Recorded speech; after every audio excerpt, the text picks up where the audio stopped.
Hi guys, it's Keisha. I'm back. This is my financial journey to health video number 2. Just wanted to give you a few updates on what's been happening. So creditors are still calling, but the interesting thing is that now some of the calls are changing. So it's obvious that they have been in touch with Battle and Company, and so now it's a little bit different of a story when they talk to me. I had one payday loan where they said, we have not received all the information that we need from Battle and Company. We've not heard from them. So of course I start panicking. This was a voicemail. I let it go to voicemail, and then of course when I heard the information, I called Mr. Battle and of course asked him about it. And he kind of laughed and said it's so interesting to see which tactics creditors will use. And so he's like, they have received all the information that they are supposed to receive, but of course they're going to continue to call you, and they're also going to change the tactic that they use. And of course the end goal, he said, is to separate you from me as your financial planner and get you to have conversations that you don't need to have, and which also make it more difficult for his negotiations. So anyway, once I learned that, I was like, okay, I'm kind of the type of person, you got to tell me everything up front. But sometimes I'm finding it's just kind of a as you go process. They're not going to do the same thing with every single person. So of course Mr. Battle is always willing to answer any questions that I have, and of course put me back at ease, because the biggest challenge for me here has not been fitting in my budget. It's been letting go of so much control. And that's kind of been my obstacle. As far as my budget's concerned, I've done, very, very well. It's become kind of a game for me where I'm like, let's see how much money I don't have to spend, which is good, because in a way, I realized there's a lot of money that I've spent that I didn't really have to spend. It was the choices that I was making.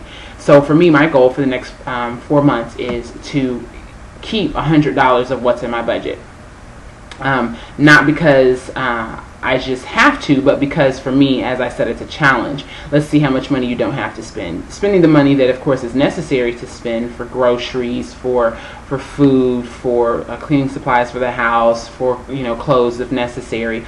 All of those things, absolutely. But on miscellaneous things that I would normally just walk into Walgreens and just spend money on just because, let's see how much of that I can avoid doing.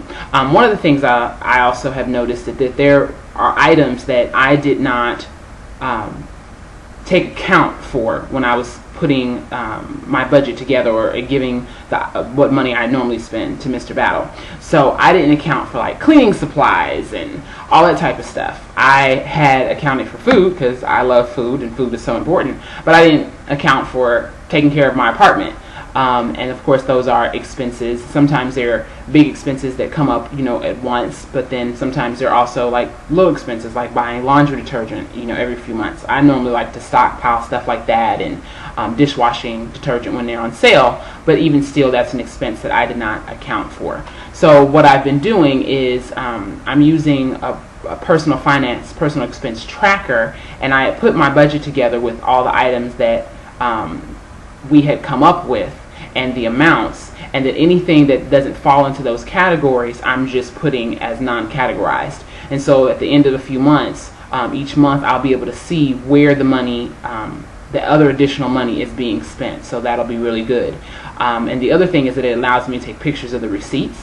And so sometimes, of course, like today, I went and I bought a birthday card for my father, and a birthday card for a friend of mine. And okay, well, what is that technically? Is that a gift or what is that? And on the same receipt, I had bought some juice. Okay, so that's a combination. And then I took out $5 for my transportation for the bus. So sometimes those things kind of intermix, and then I just try to pay attention and see kind of where I really am falling. And I like the fact that it allows you to take a picture of your receipt so that you can go back and go, did I really spend all this money on groceries, or was this a combination kind of situation? So anyway, things are going well, and I don't feel like I'm being deprived of anything. I'm still having the same amount of fun. Oh, entertainment was something else that I didn't put in there, like going to the movies. Because of course I do want to go to the movies. Like The Butler just came out, and I want to see Percy Jackson as well. So of course I can always go to a matinee and only spend $6, but did I budget for that? That was also one of the things that I did not add into my budget.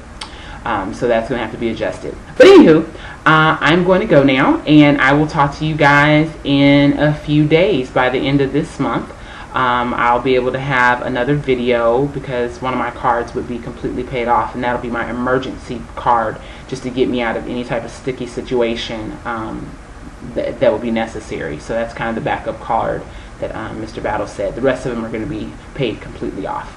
So I will talk to you guys in a few more days. You guys have a great day.